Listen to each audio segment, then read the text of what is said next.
Hello everyone and welcome to another Starcraft 2 video. For this one we're continuing the bot Gauntlet series where we left off, and we have Prism Beams with a gift of a victory he had over a Benbot BC who was light years ahead of him. But with that said, a win is a win, and Prism Beam moves on to face a number 14 on the list here. It is Anibot, made by Sevelis.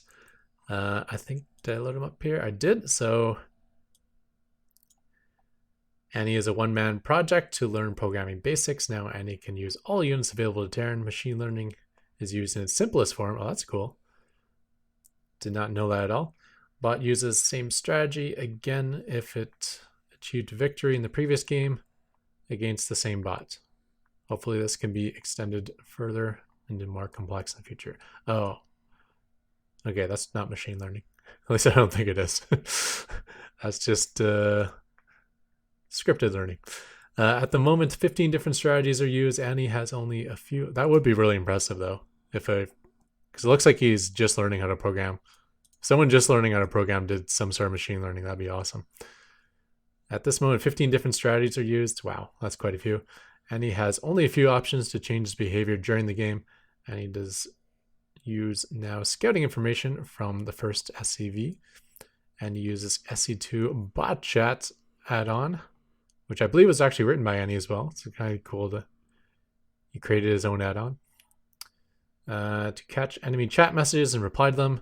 And he has been in for Probots a few times when qualification was not needed. Probot Season 2 qualified and Season 3 dequalified, and he made the top 8 Season 1. Yeah, so he's been a solid mid-range bot. I want to thank all the great people at S02E11 and AI Arena Discords. Yeah, and we want to thank you too, Saveless. He was a valued member, helped run the community streams we had going, and then just kind of disappeared. So wherever you are today, we miss you.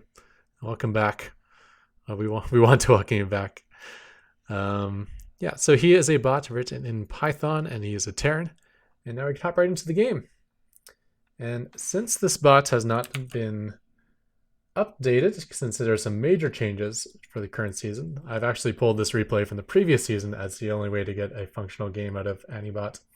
So this will be on Golden Wall, but who doesn't love Golden Wall with its weird, the whole bottom of the map is on an island.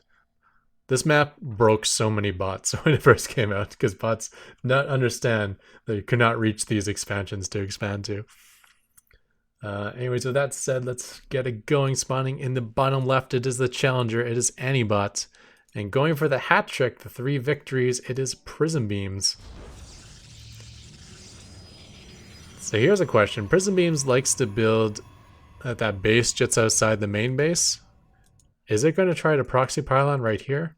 Because if it is, it's going to be in trouble. Maybe it'll try up here. This will work better, although it's also on the scout path, so yeah, not the best map for Prism Beams, honestly. You can't build things here. And so like this is your closest spot, and it's easily scouted by just the SCV walking across the map. Maybe if you throw it right at the bottom, you're okay. And even this location's so far away that you're not going to get that shield battery advantage. Yeah. Well, I kind of apologize to Chaox here because I think I picked probably the worst map for this strategy for him, just to compensate for Anibot humping on the ladder. With that said, you basically got a gifted victory for your last game, so this is your free roll game. You can't be picky and choosy on your free roll. Yeah, so at least he's building the pylon in a place where it can be built and not trying to build it over here. And maybe it won't get scouted. Anibot, meanwhile, is building a barracks at home with a gas geyser, so I assume he's going into a Reaper and a factory based on that gas timing. So there's the factory. And a marine. Okay. Yeah, so actually with that gas timing, this is actually perfect. I just need to get that orbital going. Perfect. Very nice. Nice build order out of Anibot there.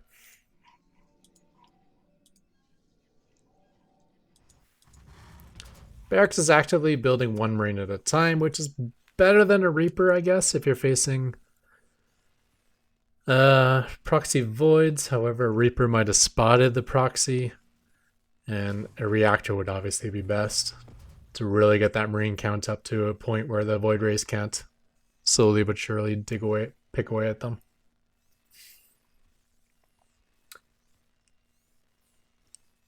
A couple shield batteries and the Stargate is on the way. I mean, these shield batteries are really only going to serve the purpose of keeping the Void Rays, allowing the Void Rays to regen shields faster. Because they're still going to retreat when they're low in shields, come here, regen, then come back. And the time it takes to do that, they probably could have naturally regen the shields. So the other thing is, if Antibot tries to break through this proxy, then the shield batteries will become super useful. So Reaper does come in, and that's probably the point of this single Stalker. Keep it at home and deal with the Reaper harass. And well done doing so. That was no Micro Machine Reaper.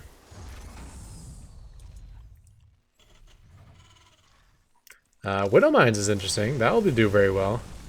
And Widow Mines is so rare in the bot scene that Prism Beams did not try to dodge the attack.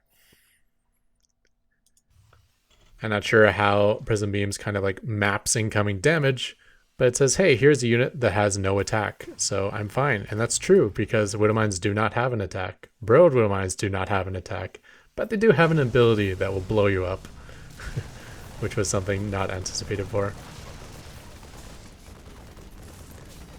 Getting forced away by that Marine, Widow Mines able to take a more forward position, but they're not going to do so. Void Ray coming back, Widow Mines moving forward. Burrowing.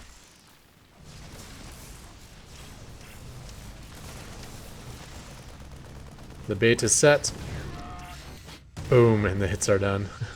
Second Void Ray down. Third Void Ray does get out in time to keep the proxy alive.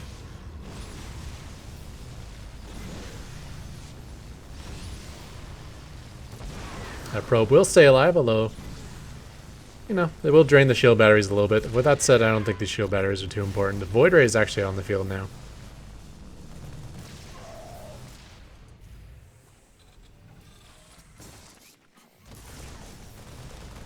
Widow Mines moving forward once again, and I think we might have a yes.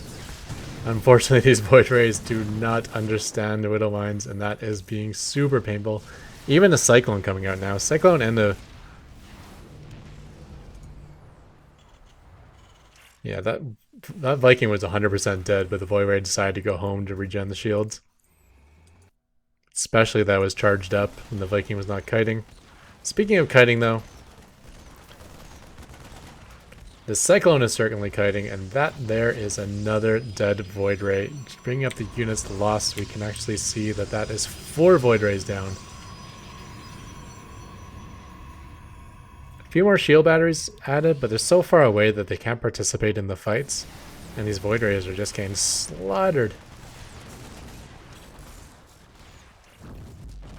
I mean, they can't even stay alive long enough now to die to the Widow Mines.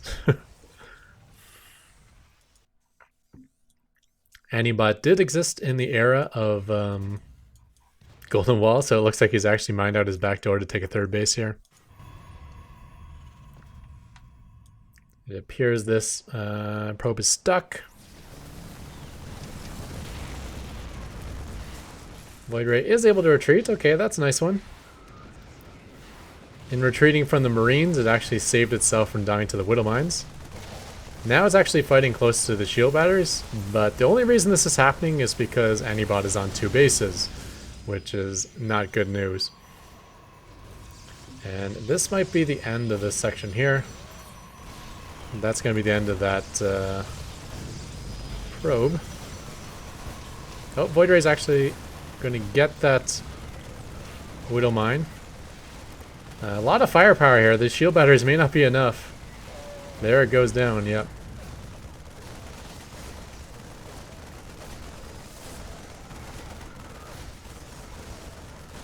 Now, Clear Artosis Pylon's not getting focused.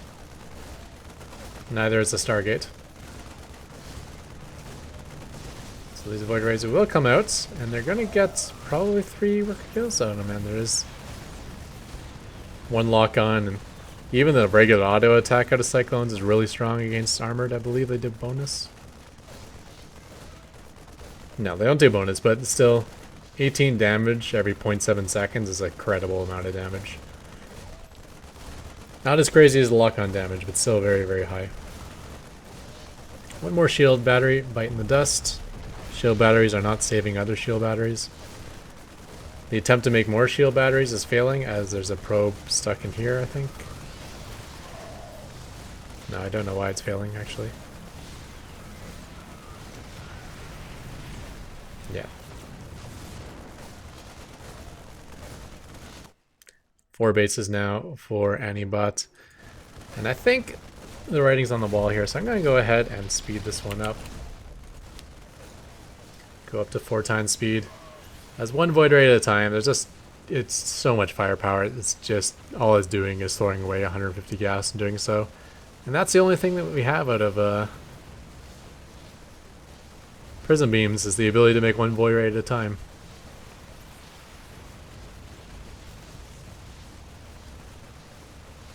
Make more tech buildings.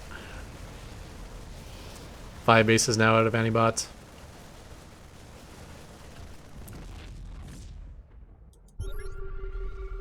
6, 7, 8 bases coming. So we're just kind of waiting for the push out at this point.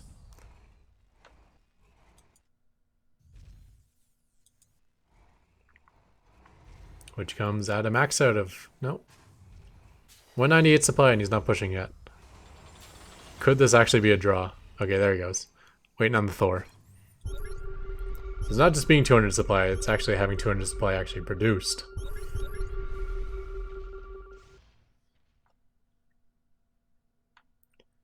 To the natural, and here we go.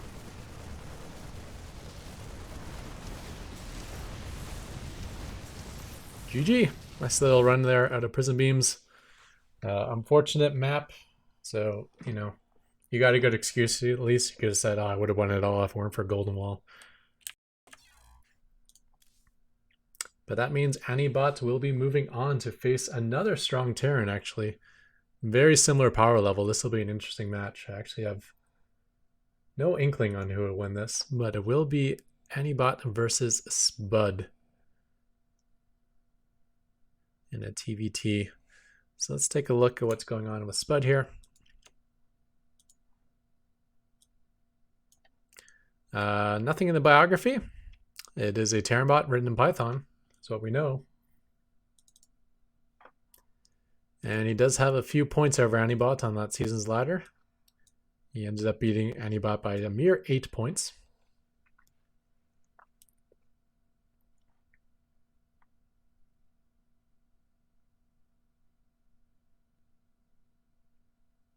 And yeah, just loading up the replay now. So we'll be on Death Aura.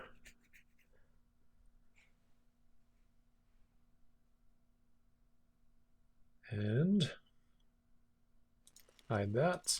And we can go right into it now. Let me switch scenes here.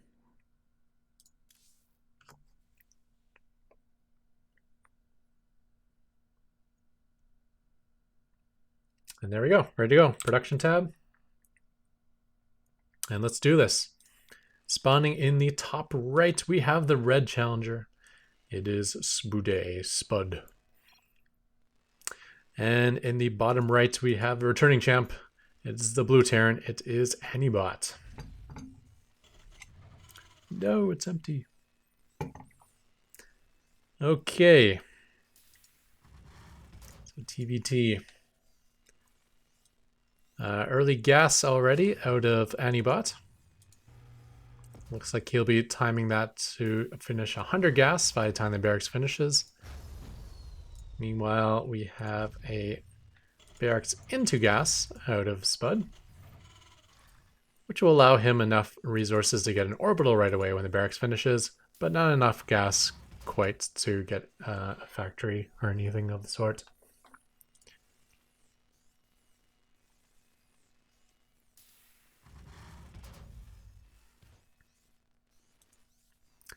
Myself, I always prefer the gasless builds in TVT. You know, be greedier, give yourself a lead, and then you just kind of have to hold the advantage that a gas first opener has. But yeah, I'm definitely in the minority in that case, as heavy gas TVT openers have been in the meta for a really long time. Sometimes double gas openers even, as they give you such a huge tech advantage that you can push that first few, faster siege tank, faster cyclones, earlier Raven into a significant lead on your first attack, maybe even a victory. So who cares if the gasless person was slightly ahead economically if you can just go kill him or cripple him. Even if you just do a little bit of damage, it'll probably be enough to make up for it. With that said, we do have the early expansion out of Spud because of that, and we have the early factory out of Anibots because of his opener. 52 energy makes me think that he's saving energy just in case.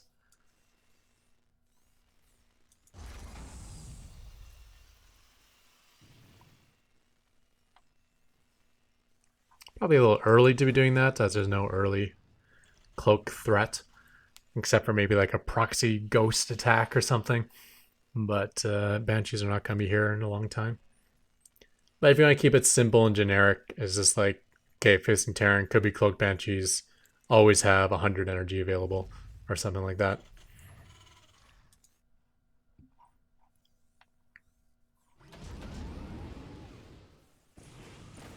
Reaper has arrived. Takes a few hit points off an SCV and gets knocked out. But we've seen Anibots Reaper micro. It's not the greatest. Yeah, did he get a good amount of scouting info though? He saw the factory. I believe he saw the expansion. No, he didn't. But as we heard from his bio, he doesn't have much ability to kind of change mid-game anyways. He's just strategies are more or less decided at the start of the game. That's how my bot is built as well. I have no deviation in my build orders based on what I see, besides something very specific, like I'm getting cannon rushed. I can change what units I build based on what I'm up against, but the overall strategy and the opening build order are more or less set in stone. Siege tank coming out of Spud, and I wonder what's did we get any information here? MVC is his strategy. I think those initials stand for the units he makes. Vikings would be the V, C would be Cyclone, M would be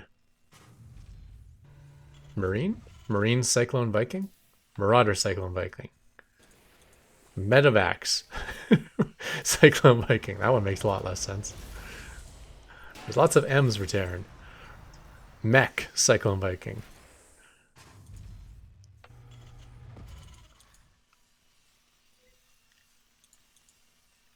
Mine. It's probably mine.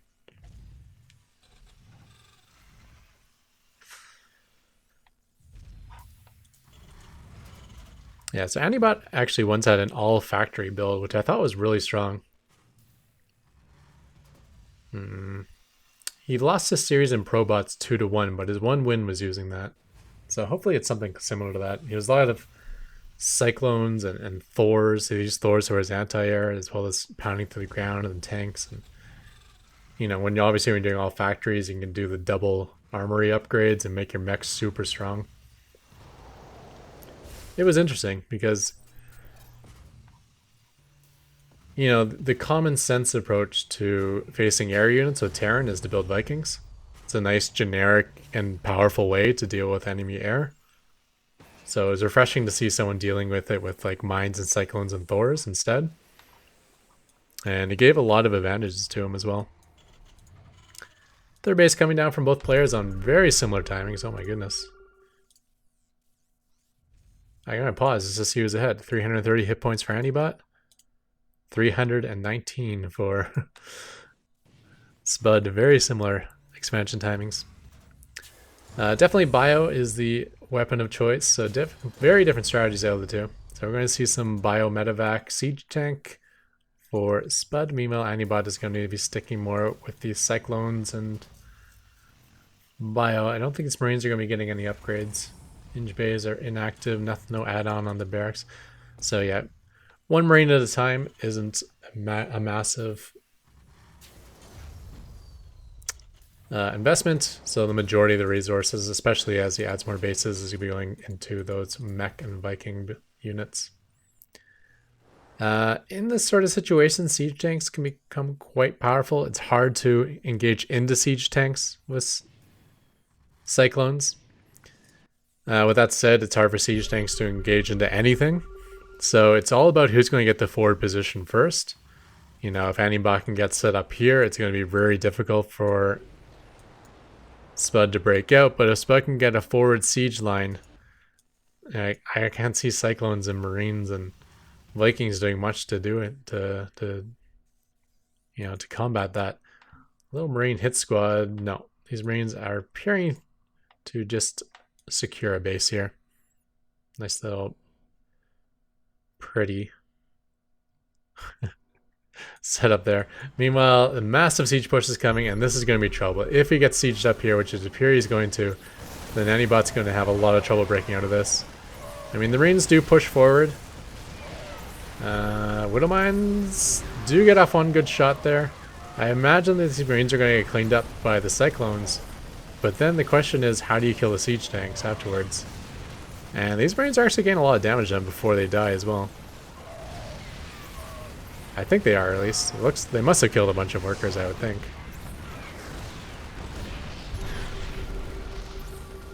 Okay, going for locks. So these Vikings, these Cyclones are not afraid to get the lock-ons. You know, so they're going to take hits. What are you doing? Okay, now they're afraid. Yeah, they're going to take hits, but I think that's okay because if you didn't take those hits, there's no way you would ever get the lock. Tank does unsiege and he's able to take advantage of that, however, not able to finish off the siege tank. And there's reinforcements on the way, a lot of it streaming across the map. Still down to just a single siege tank here. Not able to get a lock on that tank, however. And Spud is forced back, however, he did secure a kill. No, he didn't. He secured a liftoff. So both players on 3 bases, 4th base coming down for Spud, and a new 4th base will be being set up for Anibot here. However, Anibot does not have enough workers to supply 4 bases. This one? Yeah, he did lose 35 workers from that attack, so... yeah, only a 10 of 16 as natural. So that should mean there's a good economic lead. Yeah, 40 workers, double the worker count actually for Spud, which means the income is looking more or less in the range of double. With that said, there are still 4 command centers. They are all orbitals. You know, the muling will take effect. But again, that build order was Widowmine. I've already forgotten.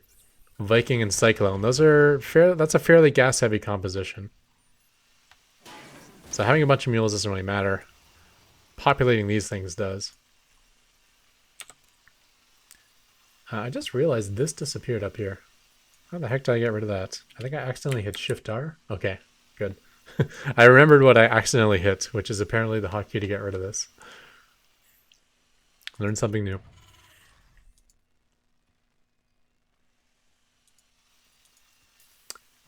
Spud actually getting 82 workers. He could use another base even. He's oversaturated all of his bases by a fair amount. Alright, 5th base coming down now.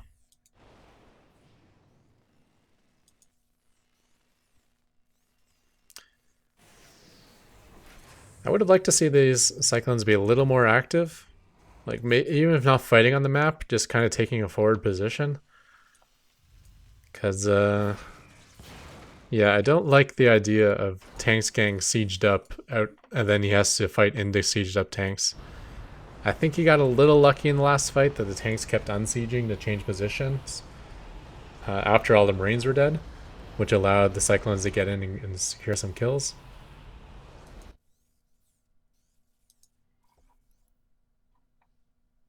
Are these Marines just securing a base again? Yep, where's that pretty pattern? There she is. Meanwhile, massive attack coming across. First tank siege is coming. Here comes the Cyclones in response. Nice little response out of the Orbital Command to run away so early. Something we don't see out of even the top bots, including my own and Micro Machine. So he must recognize how big the threat is and run away right away. Not wait until he's at like half health or something. So again, these Cyclones are slowly but surely dealing with the Marine count. But how much damage is being done in the meantime, right?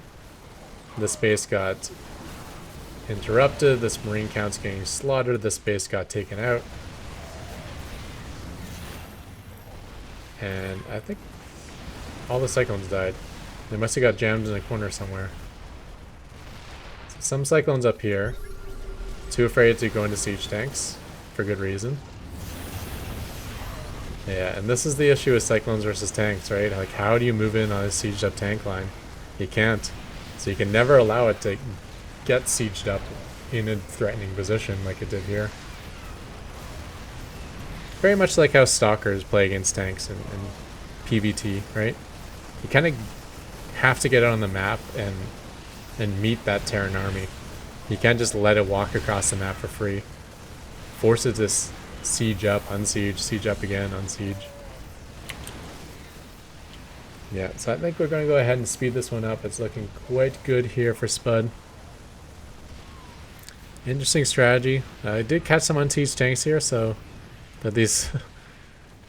yeah, these Cyclones, just even to get the lock on, are probably going to risk death. Because tanks, unsieged tanks can shoot just as far as Cyclones can. Or can shoot as far as Cyclones can lock on from.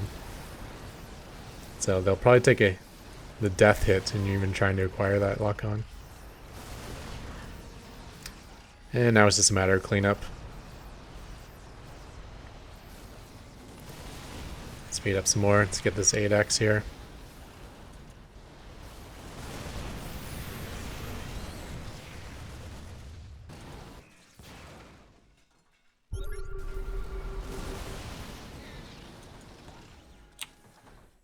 No vision on the base. Oh, still hasn't seen it. There he sees it.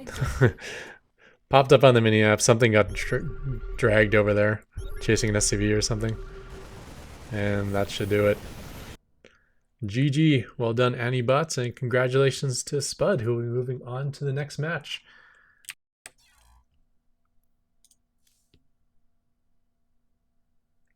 Which I can load up now. And it's actually going to be against another TVT, and the challenges keep getting stronger. Now it is the veteran, the killer himself. It is GenZibot who will be next.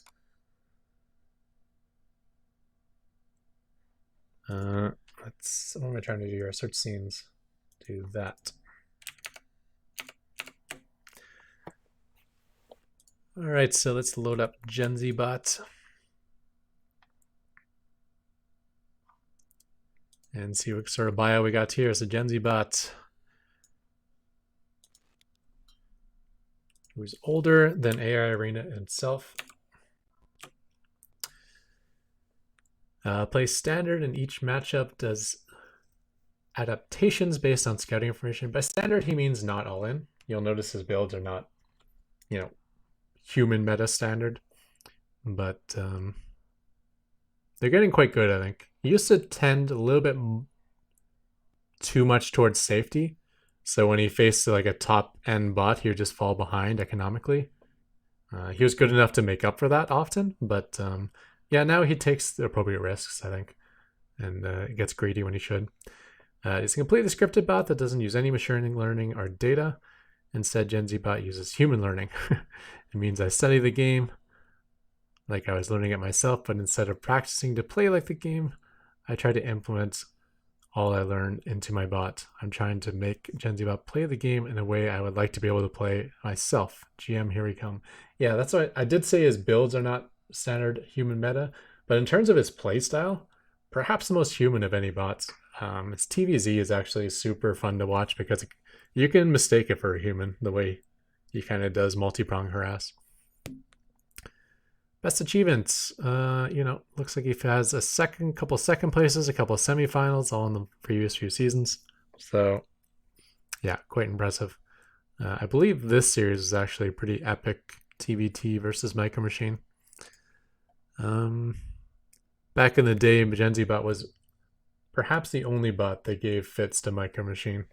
So, at least on a regular basis. Nowadays, things have changed quite a bit. But as you did see, I was loading up the replay in the background, so we can hop straight into this game. Let me just swap out the scene here. Wait for it to load. Get the production tab up, and here we go. So spawning in the bottom left, we have the returning champ. It is Spud, and he's going to have quite the task for him, as he'll be facing a strong Terran in GenZibot as the blue Terran. Now, I do think Spud's best matchup is possibly TVT. His TVZ is quite strong as well.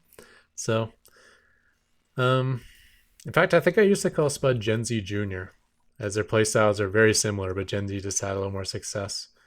But yeah, they're really close to each other in the ladder, and I think I've been overestimating GenZ a bit and underestimating Spud a bit, because this is actually, in reality, probably an extremely even match.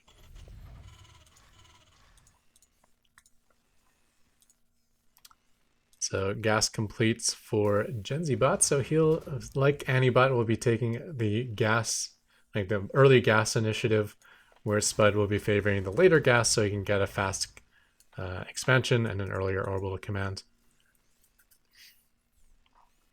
I do suspect he would probably just lose to Reaper Ellens doing this, though. Can you hold a Reaper Ellen with this build? I don't know.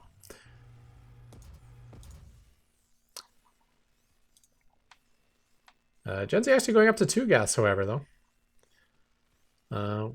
So this is an extremely gas-heavy build. That means you probably can afford both a Reaper and a factory as soon as that finishes. There's the Reaper.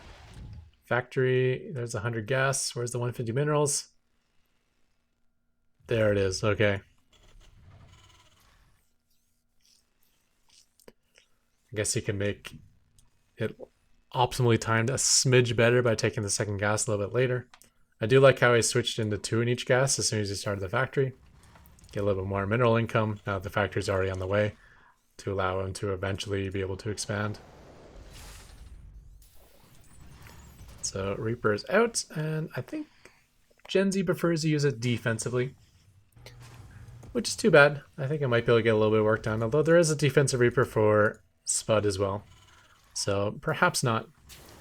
The advantage will not be in the Reaper. The advantage will be in the faster factory. So you could do a siege tank push and be ahead on siege tanks, or you could do some sort of Stargate harass, port-based harass like Banshees, and there will be no starport for Spud on the other side of the map, as the factory is only starting now.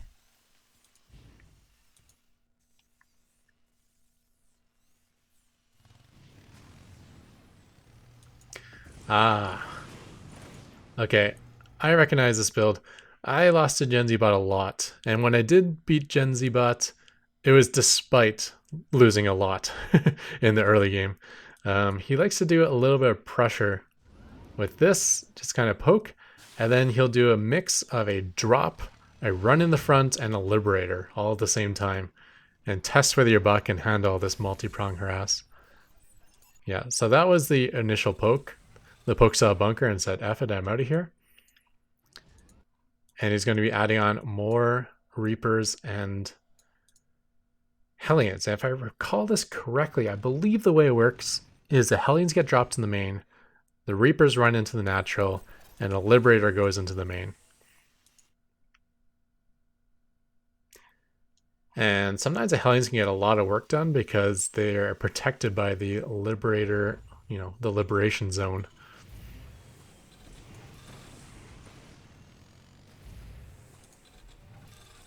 Now, the only thing I dislike about this is that the medevac comes so late. Because he's basically ready to go now. He's got the Liberator, he's got the Hellions, he's got the Reapers, but he doesn't have a Stargate. Or he doesn't have a medevac.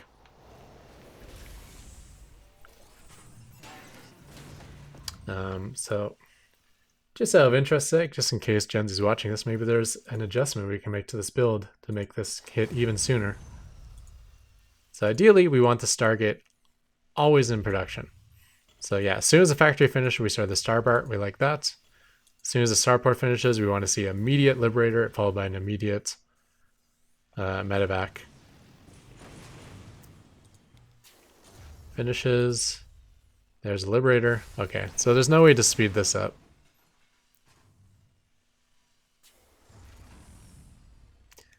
Unless you proxy the Starport, but then that's doing something very different. Well, okay, that was a problem. Got the add-ons before the medevac. Maybe medevac has to be a precursor to the add-ons. Again, though, that's just 100 minerals and a little bit of gas, 75 gas. I don't think that would speed it up much. Anyways, I should slow it back down again. Medevac has picked up the Hellions, and now as the Hellions come in, so should the Liberator, and so should the Reapers. The Reapers are likely going to get gunned down really quickly. Let's hope they come in late, maybe after the sun sieges and tries to go into the main base, as this will mess it up strong. Oh, is he even pulling? Yeah. So nice. There was the unsiege. Coming in. Reapers are all going down, but that means it did give time for all this stuff to get in here. We are up to 10 worker kills. That is the end of the Hellions, but this Liberator did quite well in itself. Getting up to 11 worker kills and a whole bunch of Marines. Units lost, if it's anywhere close to even, that's good for GenZibot, I believe. Yeah, so that was good for GenZibot, because it is pretty close to even, but they also killed killing workers, 11 of them. But was it good enough to make up for the fact that his expansion was so much later? And I don't know. Maybe this still favors Spud. I think it probably does, despite killing 11 workers, because worker count's still somewhat even despite that, just because this orbital was down so much sooner. Units lost is still in favor of Spud. So yeah, it looks good for Spud. But that was enough by GenZibot to make a game of this, right? If he just allowed Spud to have his expansion up like 3 minutes earlier and didn't do anything to punish him for it, then I would say the game would be not over, but very, very hard to come back in. But by using that attack, getting 11 worker kills, he's brought this very, not even, but very close to even. And actually, GenZ's got his third base ready to go. So now roles have almost reversed, right? Assuming he moves this out and lands it, there's going to be an economic advantage coming for GenZibot soon, which means it's on Spud to do something about that. Otherwise, GenZibot's going to get a nice little advantage.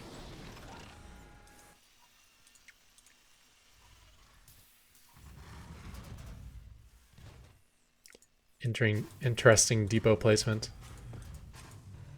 Obviously, this is somewhere that you can put depots but not any other structure, because you can lower depots and it won't interrupt the mining. But while you're building it's interrupt the mining, and that's pretty bad. What you can do is depots like this, right? At the start of the game, you're only, using 0 gas, or maybe only using this gas geyser, in which case you can kind of put depots in this gas area.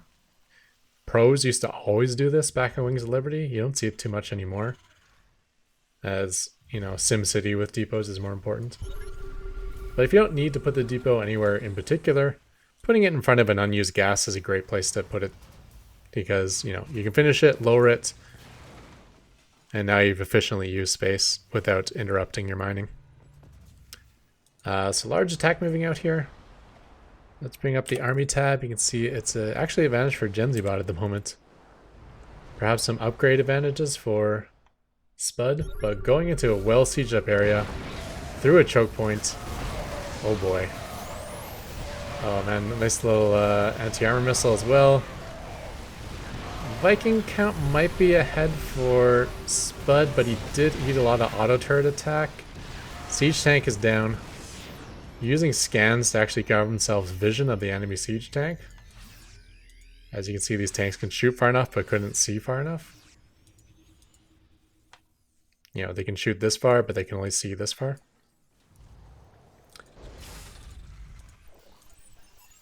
So huge victory for GenZibot.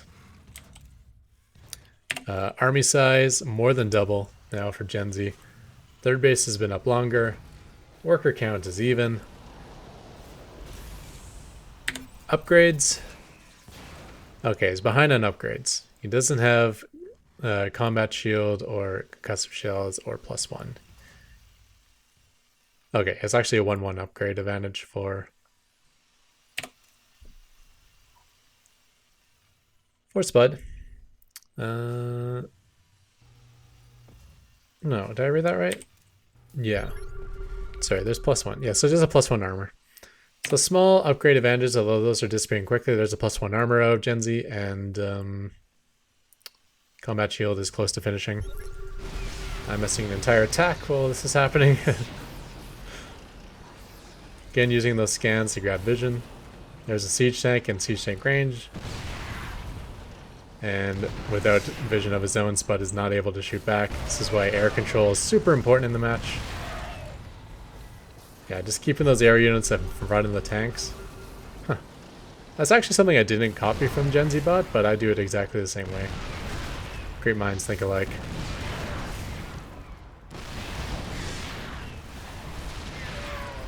I used to just have my Vikings and Ravens do whatever, but sometimes they'd end up too far away from my tanks, so then I change it to like, hey, just try to stay in front of my tanks.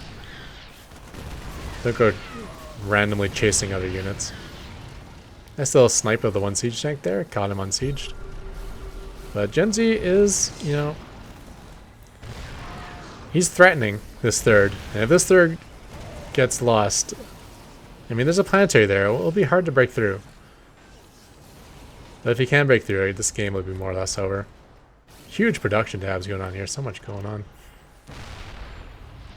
Liberator's even in the queue now for GenZ. That's something GenZ and Fiddlina with his Terran bots have done.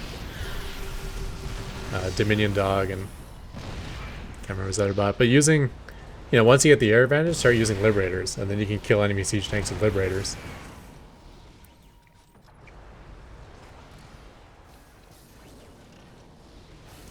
Looks like GenZ decides that enough is enough and he's heading back home.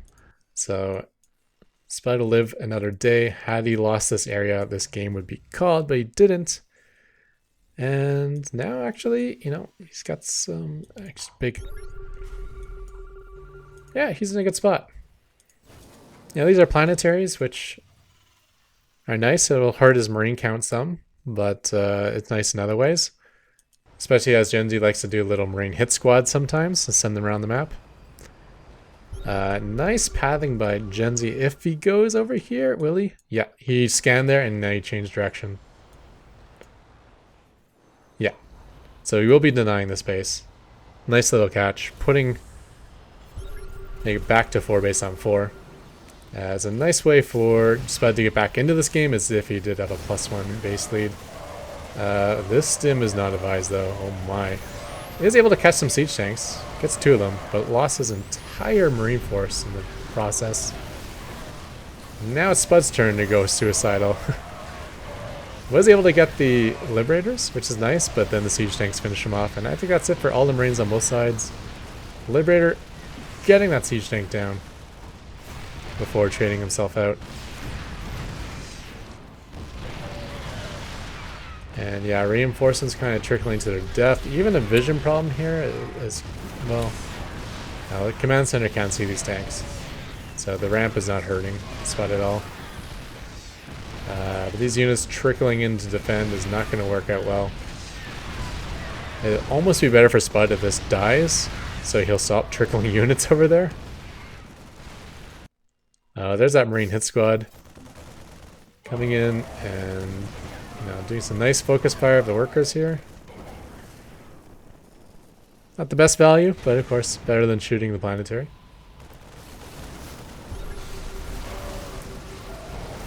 GenZibot continuing to push. Only 1 siege tank as 1 was locked down. Nice little auto turret soaking up a ton of damage there. But with that said, that's all she wrote for that push. However, during that time, GenZibot has established a 5th base. Nice little sensor tower coverage is going to allow him to defend these bases well. And having denied the 5th base of Spud, yeah, good spot. GenZ is finishing his 3-3 upgrades. Let's bring up the upgrade tab here. Oh, and Spud actually stopped after getting 1-1. Sorry, 1-1. He's got +1 for his siege tanks as well. So yeah, GenZ is up by 1 level of upgrades and about to be 2. If I saw the production tab right, yeah. Another hit squad of Marines showing up here, picking off some SCVs. Not the end of the world, those can be replaced quickly with so many command centers. However, it did pull him out of position, allowing these siege units to get set up in pretty good position here. Nice anti-armor missile, Liberators picking away at those. Another siege tank's going to get caught in a Liberator's range as well. And nice little happy joy face out of GenZibot, and I don't blame him. Actually able to grab planetary range before these siege tanks got up to defend. And without any sort of air, these Liberators are going to whack away at those siege tanks. And I do not see a way back into this game. That was the entirety of the army. Bringing up the army tab here, it is 9,000 to under 1,000. And I think with that, we can safely go like this. Just realizing I never hit that guy there. And let's go up to 8x speed.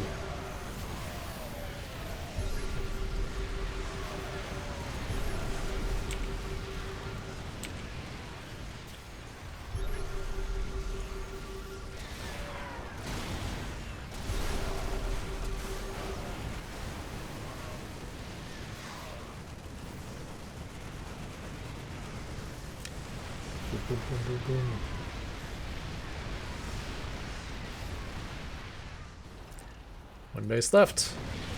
Dead. Well done. So yeah, I guess I kind of was right. 2 very similar looking bots, but GenZ's just you know, just that notch above, you know. There's a difference between same race bots on this ladder, and this one's very apparent because they play a very similar style, but just some of the little things done better by GenZibot. It's a little its preservation of its bio, I think, is a little bit stronger, although both bots lost a lot of Marines during that match. The ability for siege tanks to outrange, to get vision and outrange the opponent's siege tanks was nice. And then just to top it off, the Liberators to, like, you know, once you got that air control, use the Liberators to clear out siege lines and even to protect against Marines killing your siege line. Very, very nice.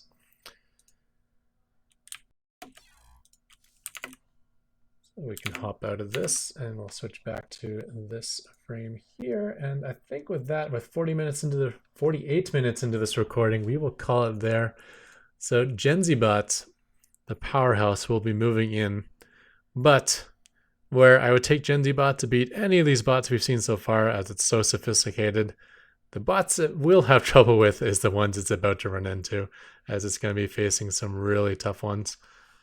Fidelina, you know, we've seen Dominion Dog out of Fidelina in Pro Bots, but he has a random bot which is almost as strong in that, you know, there's lots of 1 base and 2 base cheese that is very well executed out of Fidelina. Same can be said even to more extreme degree out of Shark Nice, I think, who has a random bot of his own.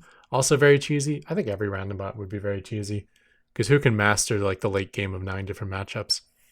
Even for human players, random players are typically cheesy. Yeah, Shark Nice is a more active author, and I'm not sure how much he works on non-Protoss stuff or anything nowadays. In fact, let's take a quick little glimpse here. Last update in August. That's not too long ago, but a month ago.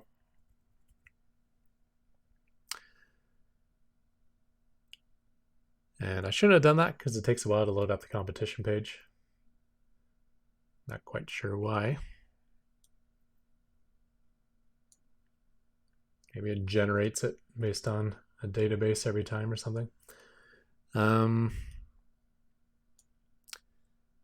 Yeah, additional pylons, which around this time I think he was at his peak. This is when MindMe kind of came back and was working really hard on making additional pylons super strong. Since then, he's moved on to a new bot written in Go. Veteran is an old champion who came back to the scene and really was one of the favorites to win Pro Bots, although he kind of underperformed probably more than anyone else. But he was one of my top 5 picks to win the whole thing. Sharpened Edge has been, for many years, considered one of, if not the best Protoss bot. Sharkbot, which is the best race out of Sharknice. Straylock has some really cool pathfinding. He's kind of Micro Machine Jr. Spud is GenZibot Jr. Straylock is Micro Machine Jr. with his ability to micro Reapers and Cyclones. Eris, we can't see it here, but this is like the rebuild of Spiny. Not only did he rebuild Spiny, but he brought on Paul, a second author. And Eris has, since this point in time, has surpassed Spiny and surpassed everyone. At this moment in time, he is the #1 bot on the current ladder. And then Spiny, the Pro Bots champion, Rasper's original bot, and the most powerful bot before Eris took over for Zerg. And then myself, and the unbeatable god of Micro Machine. So that's what's left for GenZibot.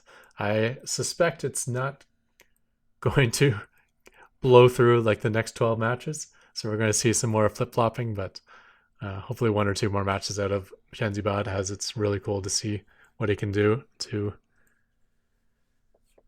doing his macro games. And I did say early on that he did have he was prone to being overly defensive, which hurt him in macro games, but it would help him against cheesy bots. And with 2 random bots coming up next, yeah, that overly defensive stance might work out quite well for him. Yeah, but I've been babbling long enough. Let's call it the end of this video. Thank you everyone for tuning in, and more to come. See you guys.